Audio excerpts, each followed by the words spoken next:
what hacking those systems are actually bringing something good for society. And his whole point was, in order to find your purpose, it's actually very simple. All you gotta do is start by being useful. Start by being useful. So, I never actually fit the traditional learning methods. I've always chased my own ways of learning. And learning is very different from schooling. And I want to highlight that here. I think Mark Twain pointed that very perfectly when he says, I have never let schooling interfere with my education. So, and sometimes my way of learning was pretty stupid, like hacking something. What for? But I've always prioritized learning before schooling from everything I did. But I was just missing the usefulness connection in my actions.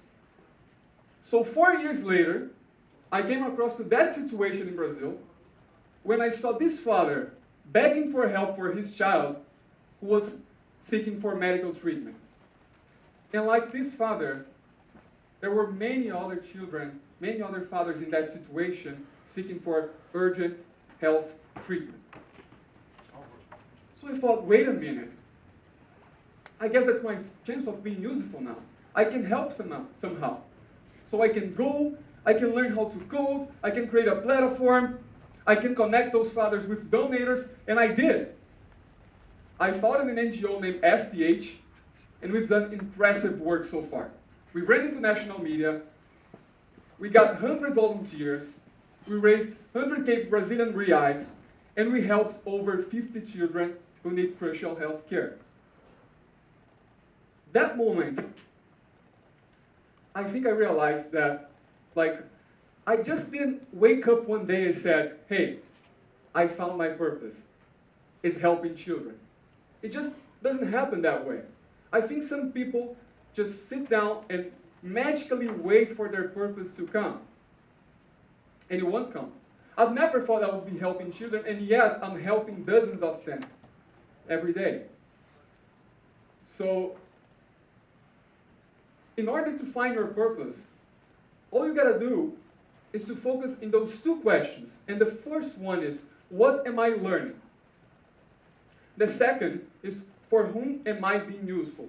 The people we know and admire today, they follow those two questions. Their drive is usefulness. And when your drive is usefulness, you go from a thing to project, and then you realize, I think that's the place where I want to work for a bigger period of time now. And I want to have a more meaningful impact. A lot of times I hear in my NGO, I'm just here because I want to help. That's what I call a 100% useful approach. And the 100% useful approach is actually very dangerous. What I ask those people is, first, what are you taking from this yourself? What are you actually learning? How are you making your own life better? It doesn't actually work to just be useful and forget about your priorities and your needs. And from that, something very funny happened. The technology that I created for my NGO, I noticed that this could change. This could transform the reality of more NGOs. And I decided to write my bachelor thesis about it. So I approached my professor and said, hey, I have a very interesting topic I want to research on.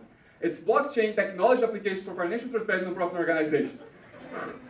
I always wonder why bachelor thesis title has such a big name. I don't know exactly, but they do. So then I said, because my NGO is using that technology, I think other NGOs can benefit from that, and I want to make it public, and I want to inspire other people to think that way. There's just this one small detail. I'm writing it and dropping out of college the very next day. I was like, what? You're just missing a semester to get your degree. I said, but what for? Why do I need this piece of paper as a proof of what I know?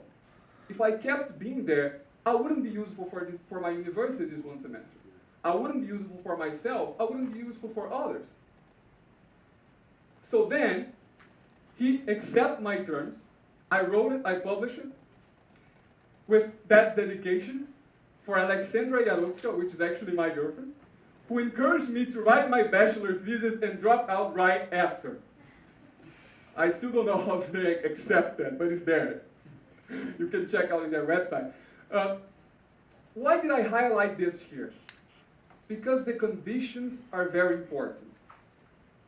I was able to drop out of college because I had this structure behind it. I had people who encouraged me.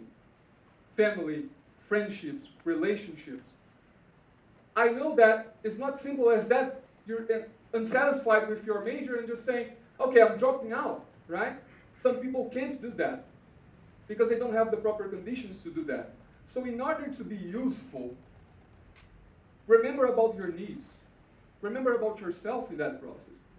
Fill yourself with people that you love, nurture your relationships, your good friendships, and push away the other that are not summing up for you, so that you'll be able to really follow your dreams and find your purpose. So, I noticed one thing. People in general are always saying that you gotta finish cycles, what they call cycles. It can be your college, it can be 1 year of your work, it can be whatever, the yoga class, for example, which I never get to the end, very hard.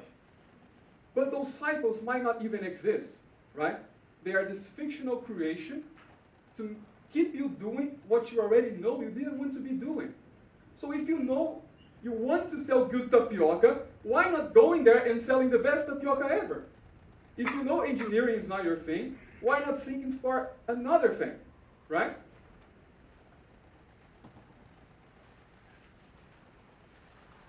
So I think society misunderstands what's a challenge